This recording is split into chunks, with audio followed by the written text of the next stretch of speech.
प्रथम सर्वांना सुप्रभात। आदरणीय व्यासपीठ आणि उपस्थित असलेल्या आदरणीय योगगुरू माननीय सौ अरुणाताई भोंडे, आमच्या योगगुरूंना आणि तुम्हा सर्वांना जागतिक योग दिनाच्या हार्दिक शुभेच्छा। मी मॅडमला विनंती करते की त्यांनी आपला परिचय द्यावा। नमस्कार मॅडम। नमस्कार, मी अरुणा भोंडे। सामाजिक आणि साहित्य क्षेत्रामध्ये माझं कार्य आहे। जवळपास 2002 पासून मी योगाचे वर्ग घेते आणि निशुल्क योग वर्ग घेऊन समाजात आणि परिसरामध्ये निरोगी वातावरण तयार व्हावं हा माझा उद्देश आहे। अनेक व्यसनाधीन मुलींना या योगाच्या मार्फत मनाचं आरोग्य जे आहे ते आम्ही मिळवून देण्याचा प्रयत्न करत असतो। असं सुद्धा मी व्रत घेतलेलं आहे। आणि समाधानाय सौख्याय निरोगत्वाय जीवने योगमेवाभ्यसे प्राज्ञा यथाशक्ती निरंतरम या ब्रीद अंतर्गत आम्ही योग ठिकठिकाणी घेतो आहोत। आणि समाजामध्ये जे सामाजिक कार्याचं व्रत आहे ते व्रत आम्ही नेहमीसाठी निरंतर सुरू ठेवणार आहोत। माझं अवयवदानाचं सुद्धा कार्य आहे। नेत्रदान चळवळीमध्ये माझा सहभाग होता, व्यसनमुक्तीसाठी सहभाग होता आणि आता आजन्म असं योग साधनेचं व्रत मी घेतलेलं आहे। धन्यवाद मॅडम।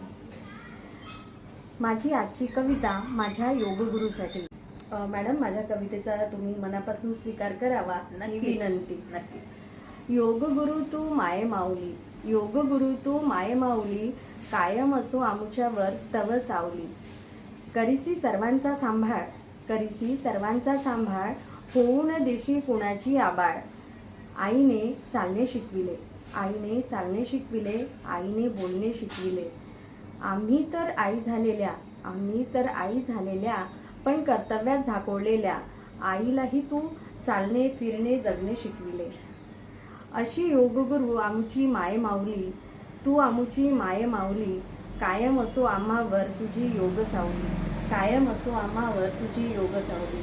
धन्यवाद। अतिशय सुंदर अशी कविता सादर केलेली आहे। आणि खरंच आपले शिष्य, मी योग गुरु जरी असली तरी योग गुरु होण्यासाठी खूप सारे अधिकार पाहिजे असतात, ते मी मिळवण्याचा प्रयत्न करीन। माझी योग उपासक विद्यार्थिनी एक सुंदर अशी कविता समर्पित मला करते आहे, याचा मला निश्चितच अभिमान आहे। आणि खरोखर असे जर उपासक असले योगाचे तर योग क्रांती होण्यास वेळ लागणार नाही। असं म्हणतात की तन मन धन से सदा सुखी हो भारत देश हमारा। ज्या दिवशी आपण मनानी तनानी सुखी राहू त्या दिवशी आपण धनाने सुखी राहू।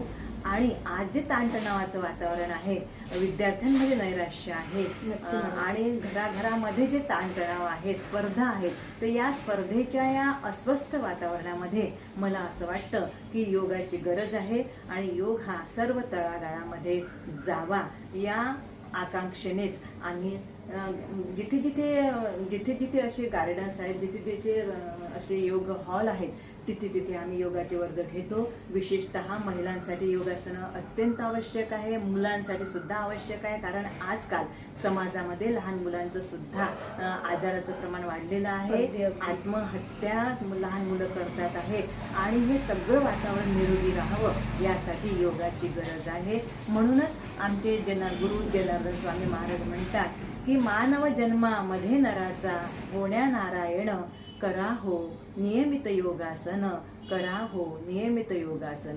आसन करता शक्ती येते, शरीर अवघे लवचिक होते, नसा नसातून नवरुधिराची जोराने उसळणं, करा हो नियमित योगासन, करा हो नियमित योगासन।